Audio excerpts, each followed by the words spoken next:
جديد المنتخب الوطني الجزائري مع المدرب البوسني بيتكوفيتش، حيث نجح المدرب الوطني في جلب أسماء جديدة والمتمثلة في اللاعب ميتشيل فايس لاعب فيردر بريمن الألماني، والذي عبر بحد ذاته أنه يحس في أعماق قلبه أنه إفريقي ويبلغ من العمر 30 سنة، وكذلك لديه نسبة جيدة من المشاركات مع فريقه الحالي.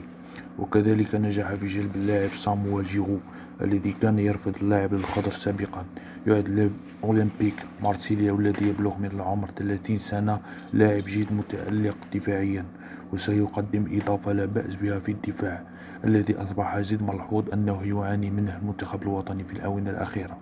وكذلك تم استدعاء اللاعب ميتشيل أوليز لاعب الدوري الإنجليزي الممتاز، ويعد أهم جلب الناخب الوطني. وقد تم إعادة اللاعب أندي ديلون. هذا هو جديد المنتخب الوطني. أرجو المتابعة وتفعيل زر الجرس لمزيد من الأخبار والفيديوهات. شكرا.